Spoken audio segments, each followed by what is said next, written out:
Home guards को बड़ी सौगात, 5 लाख का मुफ्त इलाज और थानों में मिलेगी विश्राम कक्ष। उत्तर प्रदेश के होमगार्ड जवानों के लिए योगी सरकार ने बड़ा फैसला लिया। अब प्रदेश के होमगार्ड्स और उनके आश्रितों को 5 लाख तक का मुफ्त कैशलेस इलाज मिलेगा। इसके साथ ही महिला और पुरुष जवानों के लिए हर थाने में अलग अलग विश्राम कक्ष भी बनाए जाएंगे। मथुरा के वृंदावन पहुंचे होमगार्ड्स मंत्री धर्मवीर प्रजापति ने इस कैबिनेट फैसले की जानकारी दी। वृंदावन में ठाकुर बाकी बिहारी के दर्शन करने पहुंचे कैबिनेट मंत्री धर्मवीर प्रजापति ने मीडिया से रूबरू होते हुए बताया कि सरकार जवानों की सुविधा के लिए प्रतिबद्ध है। विपक्ष पर हमला बोलते हुए उन्होंने कहा कि सपा विनाश की राजनीति कर रही है और जनता को भटका रही है। वहीं अयोध्या प्रकरण पर उन्होंने साफ किया है कि मामले की जांच एसआईटी कर रही है। भाजपा अब 2027 के चुनाव के लिए बूथ स्तर पर संगठन को मजबूत करने में जुट गई है। धर्मवीर प्रजापति ने अपने मथुरा भ्रमण के दौरान वृंदावन स्थित योगीराज देवराहा बाबा आश्रम पहुंचकर आयोजित धार्मिक कथा में सहभागिता की। इस अवसर पर उन्होंने कथा श्रवण कर संतों का आशीर्वाद प्राप्त किया तथा प्रदेश और देश की सुख समृद्धि एवं जन कल्याण की कामना की। आश्रम पहुंचने पर संत समाज एवं श्रद्धालुओं ने राज्य मंत्री का स्वागत किया। वृंदावन से धर्मेंद्र की रिपोर्ट। ये आज बिहारी जी मंदिर आए हैं, दर्शन किए हैं, कैसी अनुभूति हो रही है? बिहारी जी की कृपा है कि आज परम सौभाग्य बिहारी जी के बांके बिहारी जी के पूरे परिवार के साथ दर्शन करने का मौका मिला है।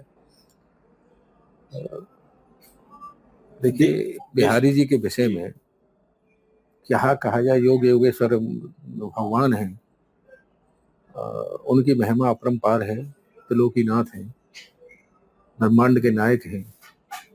दुनिया के लोग यहाँ दर्शन करने आते हैं श्रद्धा के साथ।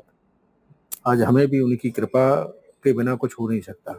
उन्हीं की कृपा है, उनका जब बुलावा आता है तो वही व्यक्ति पहुंच पाता है, नहीं तो व्यक्ति भौतिक सुख साधनों में व्यवस्थाओं में लगा है। तो परम सौभाग्य है आज उनका कि हमें दर्शन करने का मिला गया। हाँ, शांति तो अनुभूति तो होती है, वहां जाने पे एहसास तो होता है। जागृत पीठ है, जागृत स्थान है, तो अनुभूति तो होगी ही। देश की तरक्की के लिए, प्रदेश की तरक्की के लिए निश्चित रूप से जब दर्शन करते हैं तो सबकी उन्नति के लिए और सबके सुखमय जीवन के लिए प्रार्थना तो की ही जाती है। जहाँ भी कहीं दर्शन करने का हम लोगों का मौका मिलता है, जनप्रतिनिधि है, सरकार में मंत्री हैं, तो हम लोगों का दायित्व बनता है कि प्रदेश के सुख शांति के लिए हमसे जो भी प्रयास बने वो करते हैं, और जहाँ भी दर्शन करने का मौका मिलता है ईश्वर से प्रार्थना भी करते हैं। कॉरिडोर को लेकर अड़चनें आ रही है, सब धीरे धीरे समझ में, जो कॉरिडोर में जो जिन लोगों की प्रस्थान या जो भी आएगा वो धीरे धीरे समझ रहे हैं। तो इसी तरह काशी में हुआ था, लेकिन कॉरिडोर बनने के बाद में अब लोगों के महाकाल में भी, काशी में भी लोगों, उसके बाद में लोगों को समझ में आता है कि हाँ अच्छा हुआ है।